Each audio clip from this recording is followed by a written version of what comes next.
Bonjour à tous et bienvenue dans les pions sur la table. Alors bon, en ce moment, peut-être autour de vous, vous avez des gens qui ont le nez qui coule, qui toussent, qui ont mal à la tête, bref, le genre de réjouissance que nous offre l'hiver. Tout ça c'est de saison, j'ai décidé que c'était la bonne période pour vous parler d'un excellent jeu à déconseiller aux hypochondriaques, j'ai nommé Pandémie.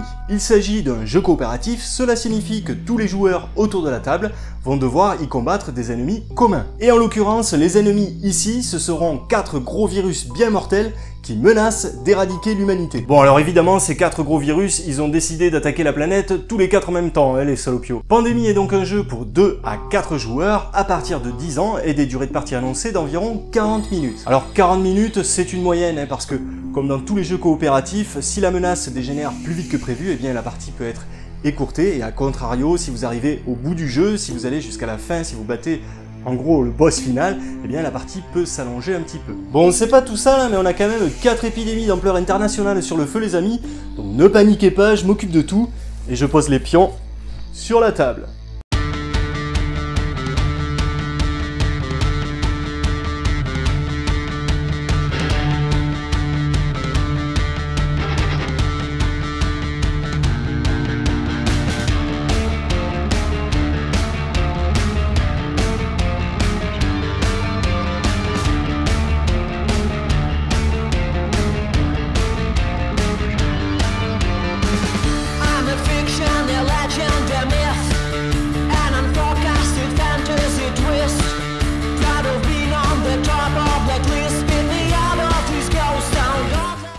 Voilà, tout est installé, alors il est clair que Pandémie est loin d'être le plus beau jeu du monde.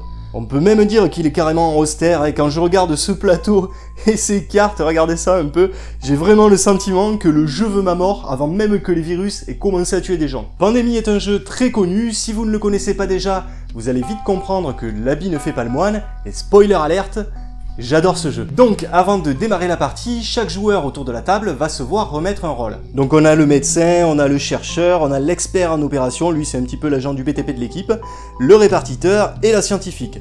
Tous ces personnages ont bien entendu des compétences particulières, on en reparlera un petit peu plus loin dans la vidéo. Toujours avant de démarrer, nous allons continuer avec la partie joyeuse de la mise en place, puisque nous allons infecter des villes à des degrés différents avec les virus. Donc je vais commencer par infecter très sévèrement 3 villes, ici par exemple Tokyo, Moscou et Essen. La présence de cette ville dans le jeu étant évidemment un petit clin d'œil au festival du jeu qui a lieu tous les ans à Essen. Et donc ces 3 villes là, je vais les infecter avec 3 cubes de virus. Donc là en gros j'ai 3 virus qui se sont déclarés sur le plateau, mais nous n'allons pas nous arrêter en si bon chemin, puisque je vais tirer à nouveau 3 autres cartes pour les infecter avec 2 cubes de virus, et je finirai encore avec 3 cartes pour les infecter avec 1 cube de virus. Bon là maintenant on a un petit peu de tout, hein. On a du virus rouge, du jaune, du noir, du bleu, bref, il y a de la diversité chez les virus. Donc vous aurez compris que chaque couleur représente un virus différent, et vous aurez également compris que plus il y a de cubes sur une ville, plus ça craint. Donc pour gagner à Pandémie, il s'agit de trouver les 4 remèdes aux 4 virus mortels qui ont décidé de nous faire la misère,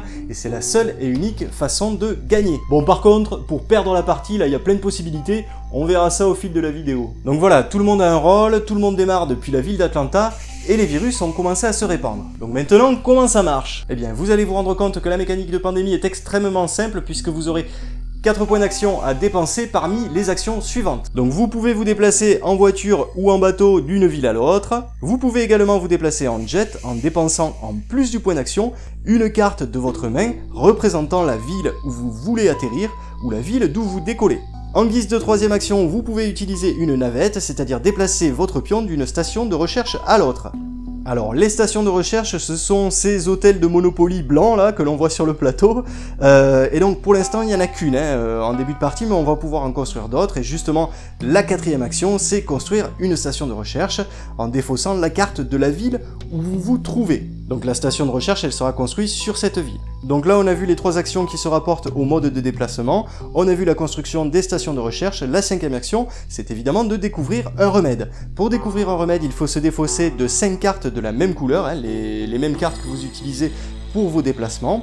en ayant son pion sur une station de recherche. Mais c'est pas fini. La 6e action consiste à traiter la maladie sur la ville où vous vous trouvez. Pour traiter la maladie, vous retirez un cube représentant le virus. Donc je l'ai pas précisé au début de la présentation de la mécanique, mais vos points d'action, vous les distribuez comme vous voulez. C'est-à-dire que si vous vous trouvez dans une ville où il y a 3 cubes maladie, vous pouvez très bien dépenser 3 points d'action pour enlever les 3 cubes. Et si vous avez déjà trouvé le remède à ce virus, eh bien c'est d'autant plus efficace, puisque vous pouvez retirer les 3 cubes d'un coup pour le prix d'une action. Alors ça veut dire qu'on peut aussi traiter la maladie sans remède.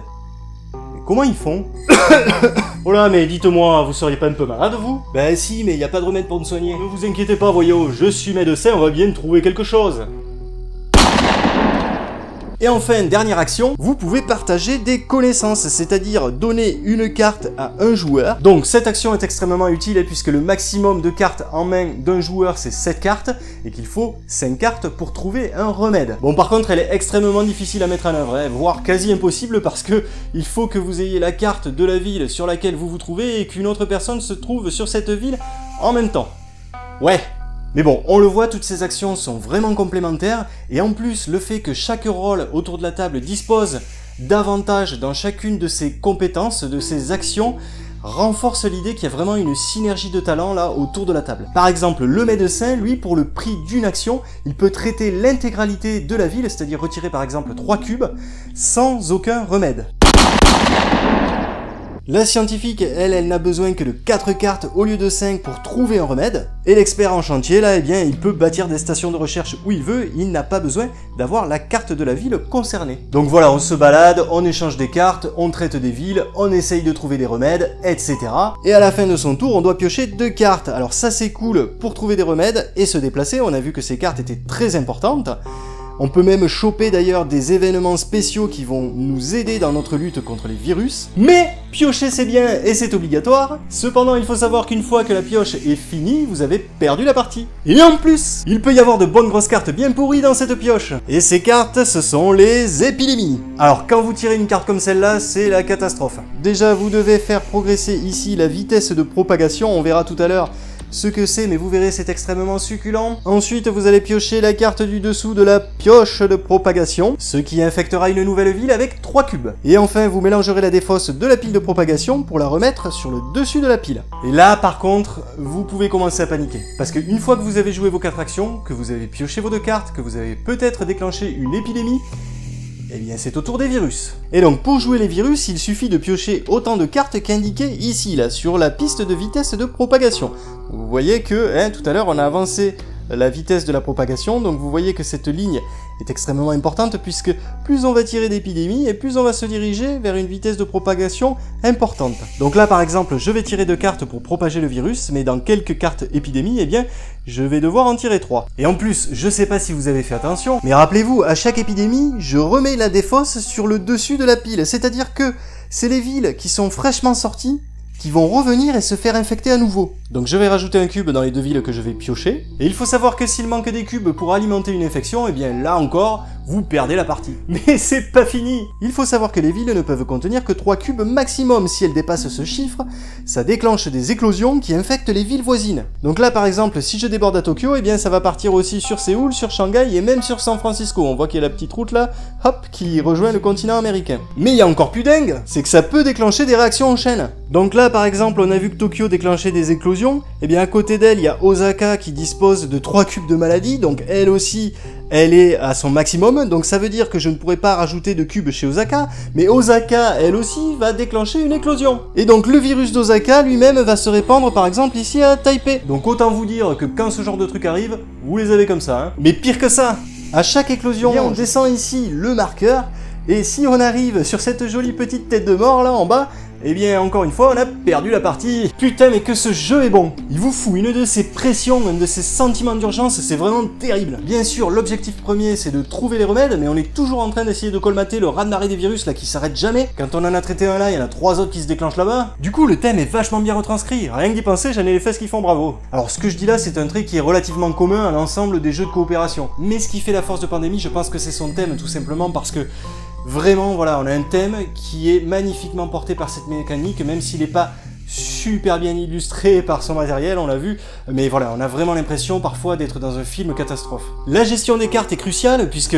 on l'a vu, elles sont essentielles pour la découverte des remèdes, mais aussi pour se déplacer, et ça paraît pas là, mais c'est pas si facile de collectionner les cartes. On peut être tenté de penser que certains rôles distribués en début de partie sont un petit peu pourris, mais en fait non, ils sont vraiment complémentaires, on a vraiment le sentiment de faire partie d'une équipe. Il y a 3 niveaux de difficulté, alors plus on va grimper dans les niveaux de difficulté et plus il y aura de cartes épidémie dans la pioche. Je vous conseille absolument pas le niveau facile parce qu'il est vraiment trop simple, et ça reste exactement la même mécanique de jeu que pour le niveau standard ou héroïque, donc tant qu'à faire, autant commencer par un challenge intéressant. Il y a plusieurs extensions qui existent, mais pour moi le jeu se suffit à lui-même tel quel. Pour conclure, ce jeu est un blockbuster, donc j'ose espérer que vous n'êtes pas passé à côté et que vous êtes juste venu sur cette petite vidéo pour voir ma magnifique bouille. Sinon, je suis ravi de vous avoir fait connaître ce jeu, alors maintenant allez-y, foncez, essayez-le, c'est impératif. En attendant de nous retrouver pour une prochaine vidéo, commentez, likez, partagez ou pas, je vous dis à bientôt, et n'oubliez pas de mettre les pions sur la...